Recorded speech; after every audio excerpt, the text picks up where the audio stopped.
O amor precisa aprender a amar.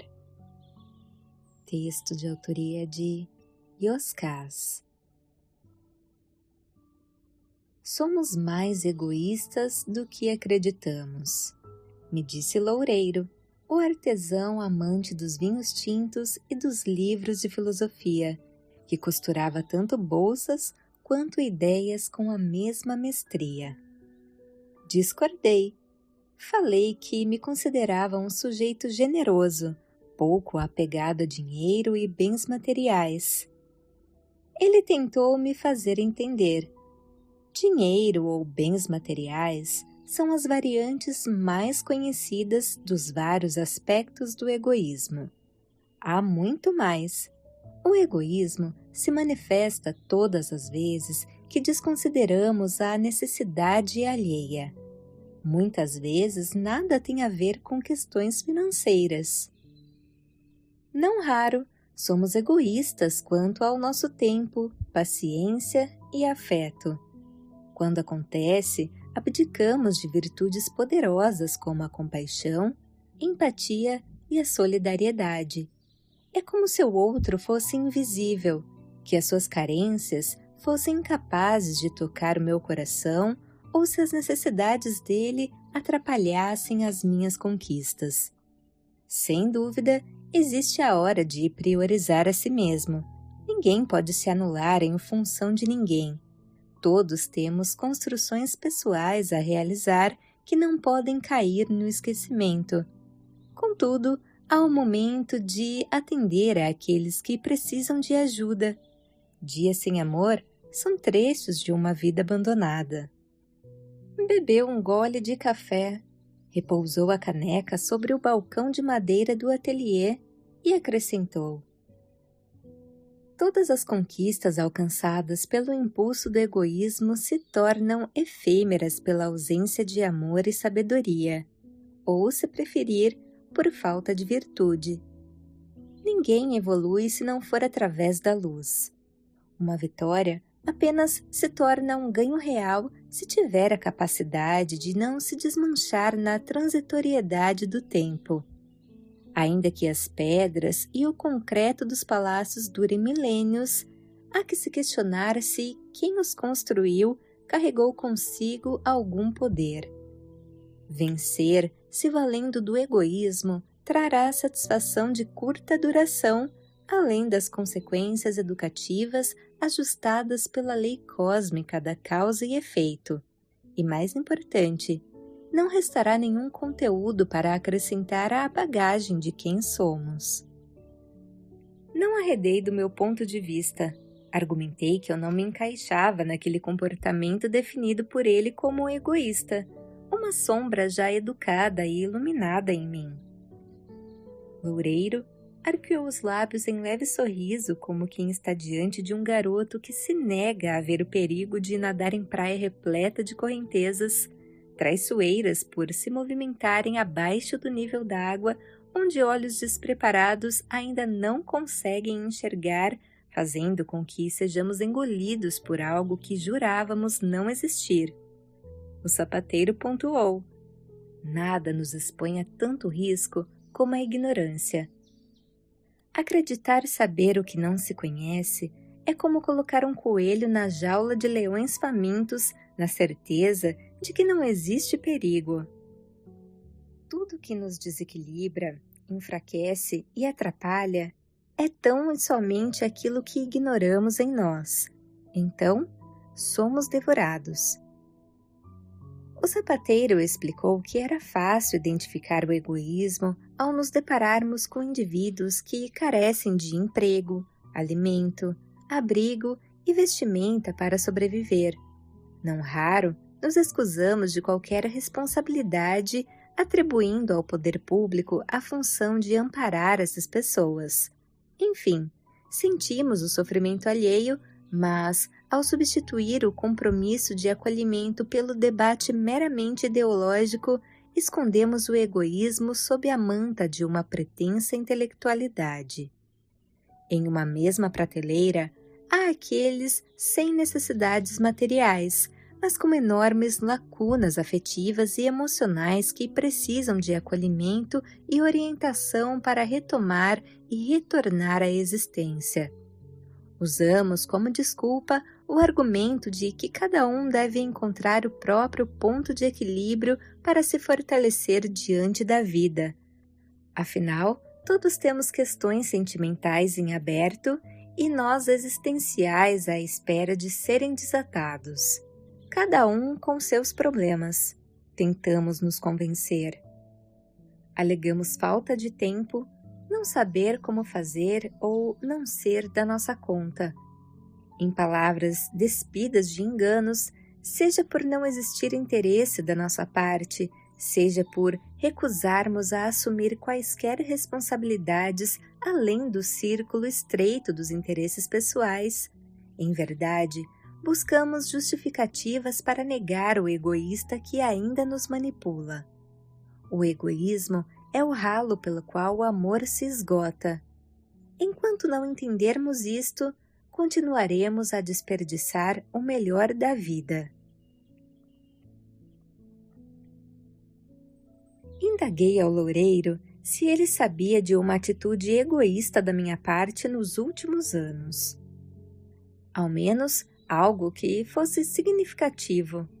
Brinquei que, em uma viagem recente, escondi uma barra de chocolate para não dividir esta minha paixão com ninguém. Rindo, falei que ninguém merece condenação por tão pouco. O sapateiro não precisou me responder. Em movimento de sábia sincronicidade, um jeito no qual a vida arruma as peças no tabuleiro das horas com o intuito de ensinar a lição que nos negamos a aprender, fomos surpreendidos com a chegada de René, um dos muitos amigos de Loureiro que moravam na pequena e charmosa cidade de ruas estreitas e sinuosas. Já tínhamos sido apresentados em outra ocasião. Era um homem simpático, artista plástico, especializado em esculturas de bronze, com cerca de 40 anos de idade. René estava desnorteado.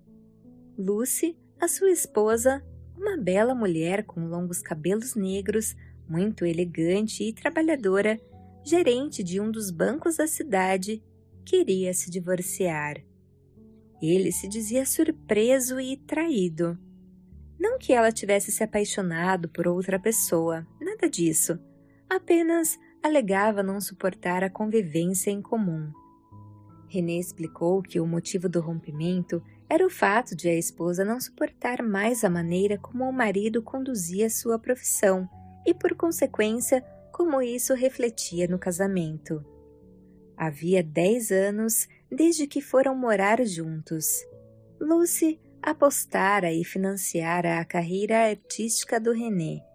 A esposa se dizia desanimada, não apenas pelo fato de ele não conseguir vender as suas obras, mas por se dedicar pouco à tarefa de esculpir ao ficar muito tempo lendo livros, assistindo filmes e em reflexão. Tinha dias que nem mesmo tocava nas esculturas. Fazer escultura não é como fazer pão, René explicou.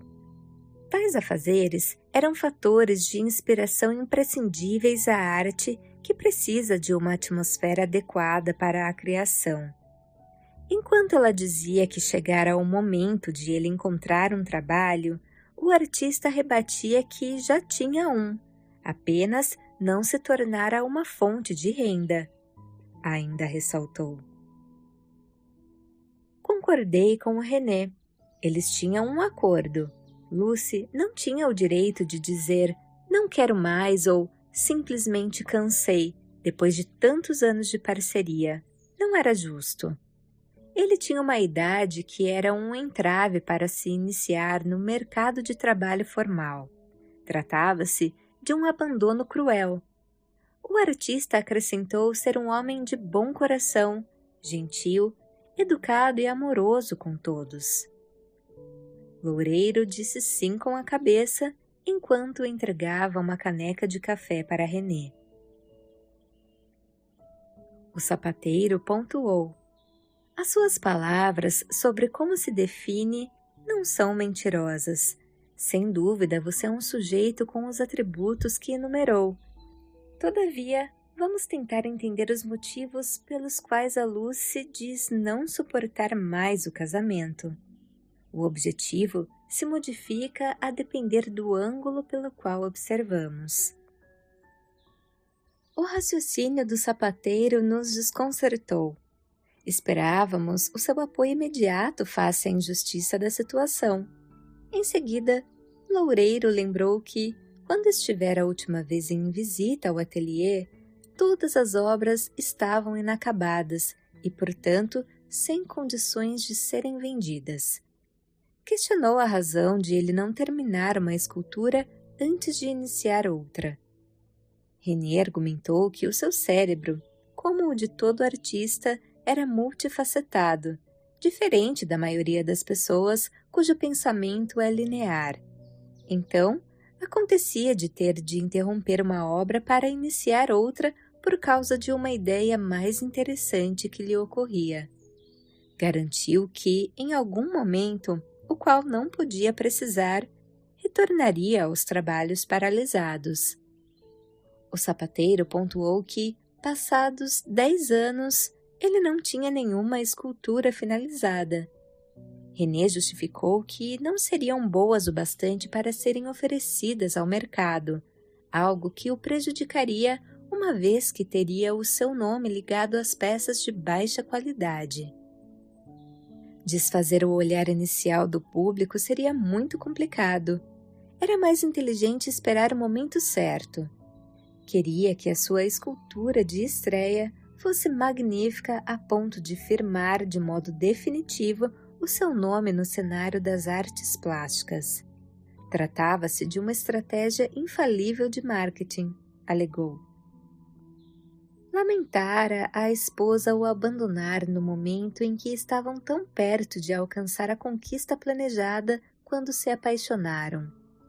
Disse que ganharia muito dinheiro com as suas obras a ponto de Lucy não mais precisar se entregar à rotina estressante do mercado bancário. Ela poderia parar de trabalhar assim que as esculturas tivessem o merecido reconhecimento. Desistir dos sonhos é um erro, acrescentou. Loureiro concordou com uma severa ponderação. Como projetos de uma vida, os sonhos são sagrados, seja por desenvolver os nossos dons, seja por fazer algo que nos impulsiona ao aperfeiçoamento pessoal. Contudo, esse sonho é seu, não dela. O artista rebateu. Sim, viver da arte é um sonho meu. No entanto, como casal, deveríamos compartilhar os nossos sonhos. No mais, ela seria beneficiada mais à frente caso não fosse tão egoísta. Loureiro questionou. A Lucy deve ter um trabalho chato enquanto você adia indefinidamente os seus sonhos deliciosos? Até quando? Modificar os fatores dessa equação seria gesto de egoísmo ou de autorrespeito? René respondeu que, por olhar apenas para os próprios interesses e retirar o apoio fundamental a uma vida em comum naquele momento, a esposa pensava apenas em si mesma, sem levar em consideração as enormes dificuldades que imporia a ele. O futuro dele não mais fazia parte da equação dela, portanto, não tinha qualquer dúvida quanto ao egoísmo da Lucy. Admitiu que não sabia o que seria dos seus dias dali em diante. O sapateiro sugeriu: comece por conseguir um trabalho que o sustente. Irritado, o artista se negou sob o argumento de que o seu sonho era ser um escultor. Não podia perder tempo exercendo outras atividades que em nada acrescentariam ao seu propósito de vida. Loureiro não se permitiu sair do seu equilíbrio. Não disse para desistir da arte, apenas sugeri que arrumasse um emprego capaz de manter as condições mínimas de sobrevivência. A dignidade não é um presente, trata-se de uma conquista. Se souber administrar o tempo, uma arte por si só encontrará condições para não precisar abrir mão dos sonhos. Embora possa duvidar, o trabalho será sempre uma poderosa fonte de inspiração para a vida. René argumentou não ter certeza se seria possível, pois faltariam as condições adequadas para se dedicar à arte. O sapateiro tornou a lembrar. Por 10 anos, quando teve o apoio financeiro e emocional, além de todo o tempo necessário, você nada produziu. Fez uma pausa antes de fazer uma pergunta de simples retórica. Entende que a razão de não viver da arte nunca foi uma questão de incentivo, tempo, nem de dinheiro? René discordou. Usou como alegoria a figura do lenhador que dedica a maior parte do tempo em conseguir a perfeita afiação do machado, no intuito de fazer um único, preciso e definitivo corte na madeira. Afirmou que se preparava por todos esses anos e estava próximo de iniciar a sua grande produção artística, pois graças à longa espera, amadurecera os conceitos que usaria em suas obras. No entanto, a Lucy me tomou o machado no momento em que eu começaria a cortar a lenha, lamentou. Loureiro não concordou. Ela não lhe tomou nada que fosse seu. Tudo precisa de limite. A Lucy não acredita mais que você consiga. Entendeu que não apostou na arte, mas financiou a postergação e a inércia. Todos têm o direito de não querer mais. Quem desistiu não foi ela, mas você, por ter desperdiçado a oportunidade oferecida. Sob o prisma do egoísmo, você acredita ter sido abandonado no meio da viagem. Se olhasse pela ótica do respeito, talvez entendesse a ingratidão da sua parte por não reconhecer o amor, o apoio e a solidariedade da Lucy com sonhos que não eram dela. Não lamente, mas agradeça. Ignorar o esforço e até mesmo a presença de outra pessoa para que as nossas conquistas se completem é uma espécie de egoísmo nem sempre perceptível. Ela seria egoísta se o impedisse de viver o seu sonho. Isso a Lucy nunca fez. Enquanto insistir em se esconder por trás do personagem da vítima, terá dificuldade para compreender que ela acreditou no seu sonho bem mais do que você se dedicou a ele. Calamos por longos minutos. Depois, o artista disse que Lucy garantiria uma ajuda de custo por 3 meses. Impossível terminar as esculturas e se estabilizar no mercado em tempo tão estreito. Confessou não saber o que fazer dos seus dias. Loureiro franziu as sobrancelhas e disse com firmeza: encontre as partes que, por estarem perdidas, impediram que os seus sonhos se tornassem realidade. Erga-se com as condições que restaram. Sim, sempre será possível. No mais, acredite em você.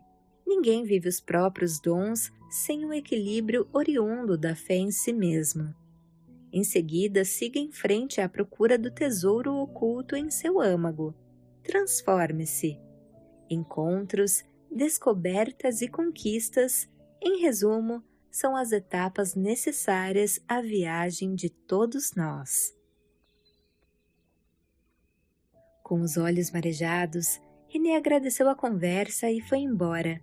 Eu nada disse, mas fiquei entre a irritação e a decepção com as palavras do sapateiro.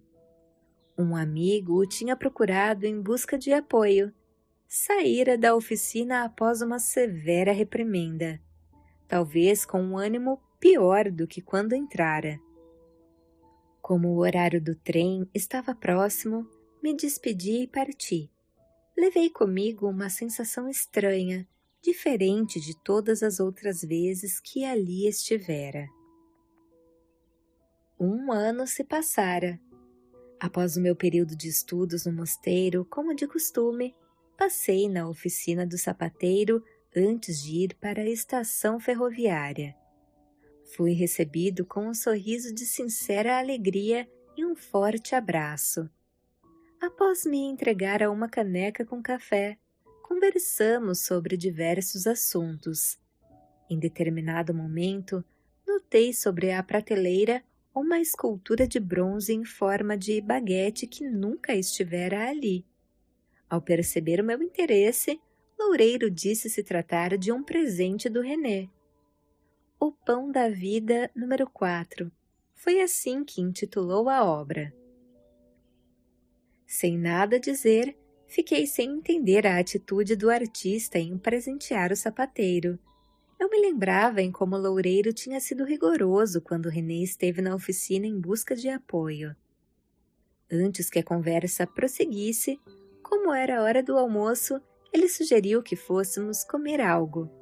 Havia uma padaria próxima dali que servia o meu sanduíche predileto, com cogumelos assados, manjericão, tomate e o inigualável queijo da região. Aceitei de imediato. Em alguns minutos estávamos acomodados em uma mesa ao lado da janela, com vista para a praça.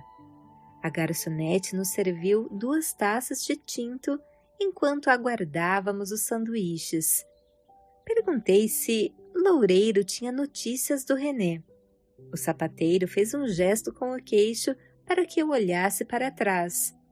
O escultor, vestido com o avental branco dos funcionários da padaria, se aproximava trazendo não 2, mas 3 sanduíches iguais. O maravilhoso recheio vinha envolvido por uma apetitosa baguete. Sorridente, René retirou o avental e sentou conosco à mesa. Antes que eu fizesse qualquer pergunta, explicou que trabalhava na padaria como ajudante de padeiro. Como entrava no serviço às 5 horas para encerrar ao meio-dia, estava liberado para nos acompanhar no almoço. Havia uma luz indescritível em seus olhos, uma alegria genuína gerada por alguém que finalmente entendera o fundamental. Tudo o que me falta é aquilo que ignoro em mim. René queria me explicar, pois assim como eu, naquele dia ele saíra da oficina sem a correta interpretação tanto da atitude da Lucy como das palavras do sapateiro. Demorou algumas semanas até compreender o seu egoísmo. Usava o ideal do sonho como justificativa para disfarçar a acomodação e a fragilidade que também se negava a reconhecer. Embora nunca tivesse admitido, sempre teve medo de fracassar. Ao não finalizar as esculturas, encontrara uma desculpa para não se expor às críticas inerentes a qualquer obra. Um esconderijo existencial que montara para si para não ter de lidar com a possibilidade de frustrações e rejeições. Assim, se alimentava da ilusão de que o sucesso estava bem próximo. Porém, terminar as esculturas era um passo que nunca daria, pois inconscientemente sabia se tratar de um risco que temia lidar. A realidade, com todos os seus entraves e dificuldades, o assustava. A necessidade impulsiona o movimento essencial à vida. A iminência do caos o despertou. Quando teve de depender de si mesmo para sobreviver, se deu conta de como abandonara a vida, embora na época acreditasse ter dias perfeitos, sendo que em verdade tinha dias vazios. O fato de estarem encobertos por atividades nobres, como os livros, filmes e meditações, traziam a aparente sensação de grandeza, pois faltavam elementos de autossustentação, típicos de quando as ideias não encontram a realidade através da ação. Aprendeu a fazer pão. Deixou-se encantar com a magia do aroma da massa no forno, da alegria das pessoas ao provarem o alimento que ele preparava com as próprias mãos. Eram as mesmas que serviam para confeccionar esculturas.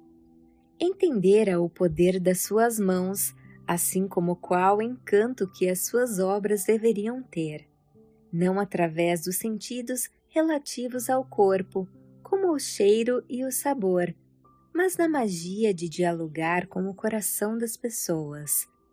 Lembrou que Loureiro tinha razão quando disse que o trabalho é uma poderosa fonte de inspiração à arte. O pão sempre simbolizou o alimento essencial ao corpo e à sobrevivência. Contudo, não basta. A alma também sente fome. Mas que pão é esse que a alimenta? O amor, em qualquer uma das 1000 virtudes, o próprio René respondeu à pergunta. Contudo, esclareceu. Agora compreendia que amor sem compromisso é um sentimento nobre aprisionado pelos efeitos destrutivos do egoísmo. Embora tivesse dias agradáveis, por estar envolvido em afazeres prazerosos, interessantes e cultos, nenhum deles movia o seu dom. A criação que desalinha a produção é virtude desperdiçada. Faltava compromisso. Apesar de amar a esposa e reconhecer o seu apoio, na prática, as atitudes dele desvalorizavam o amor oferecido por ela.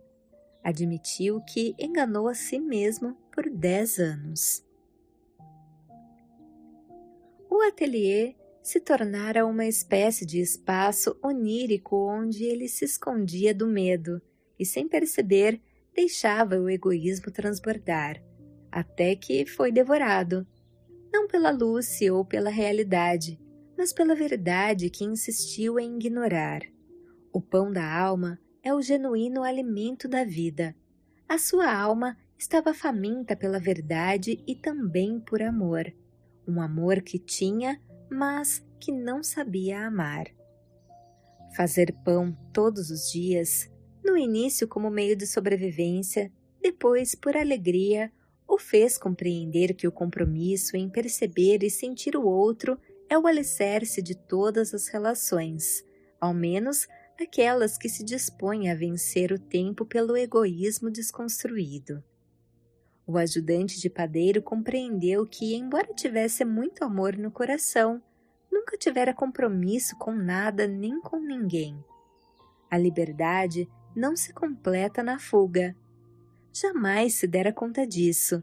Tudo ao seu redor desmoronou para que pudesse se ver destruído pelo ócio e mentiras com as quais adorava se enganar. Amamos melhor à medida que nos tornamos menos egoístas. René estava se reconstruindo.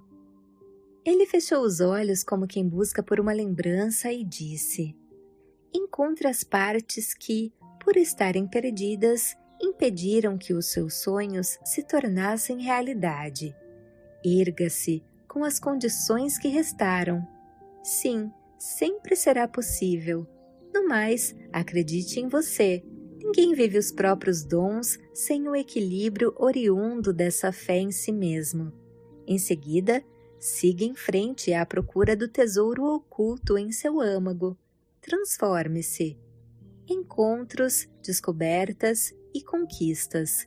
Em resumo, são as etapas necessárias à viagem de todos nós. Eram as palavras ditas, havia 1 ano, pelo sapateiro na oficina, cujo significado passara a servir de pedra angular para o René encontrar, descobrir e conquistar a si mesmo.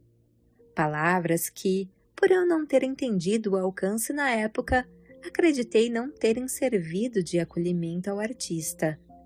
Acolhemos quando abraçamos, mas também nas vezes que indicamos uma lanterna para alguém sair da escuridão. Se eu buscasse uma compreensão mais profunda, encontraria em mim o egoísta que ignorava e também me impedia de amar mais e melhor. Em seguida, René disse que precisava ir. Tinha alguns assuntos para resolver sobre a exposição. Ao me ver surpreso, ele contou que tinha sido convidado para expor em uma miúda, porém charmosa galeria da cidade. A sua criação começara a se manifestar em produção. O trabalho na padaria em nada prejudicou a dedicação que passou a ter com a arte. Ao contrário, em um ano finalizara quase 2 dezenas de esculturas ao entender que o tempo é uma estrada peculiar. As obras eram variações sobre um mesmo tema, o pão da vida, o que explicava a escultura na oficina de Loureiro. Ele queria levar as pessoas a refletirem sobre a importância do assunto. Eu quis saber se ele estava preparado caso a reação do público não fosse a desejada. René disse que não importava, esculpia como maneira de conversar com a própria alma. Nem todos entenderiam, ele sabia disso. No entanto, ainda que nenhuma delas fosse vendida, bastaria que conseguisse iluminar a trajetória de uma única pessoa com as suas obras para que alcançasse sucesso, que não está no dinheiro ou na fama, mas na luz que se acendeu. Então, sua alma restaria integrada à alma do mundo. Animado com o novo ritmo dos dias, se despediu. Pela janela da padaria, vimos quando, na praça em frente, se encontrou com a Lucy. Beijou-a suavemente nos lábios e se foram abraçados como um casal de namorados. Loureiro, que até então nada dissera, terminou o último pedaço do sanduíche e comentou: reencontraram-se, estão apaixonados. Em seguida, acrescentou: mas não como antes. Conseguiram ir além de onde sempre estiveram. René entendeu que o egoísmo é sorrateiro com uma infiltração. A dificuldade e a demora em localizá-la termina por corroer o amor na sua estrutura se não for sanada com sabedoria. Talvez seja a principal causa dos desastres afetivos. Ainda atônito, com um inusitado que parecia sem fim, falei que sempre acreditara que a existência do amor bastasse para sustentar um relacionamento. O sapateiro disse não com a cabeça, levantou a taça de vinho como se brindasse a vida e pontuou: trata-se de um erro comum acreditar que o amor, pela sua simples presença, tudo irá solucionar. Embora o amor seja o eixo fundamental pelo qual caminhamos rumo à luz, a evolução é a engrenagem vital do universo. Para não sucumbir, o amor precisa aprender a amar. O amor, um sentimento essencial que eu conhecia desde sempre, mas ignorava os seus tons e nuances sem me dar conta dos prejuízos que isso me causava. Sugeri mais uma rodada de sanduíches e vinho. Havia muitas perguntas ainda a serem respondidas. O assunto é vasto. Talvez o sapateiro possa me ajudar. Voz de Paula Paulini.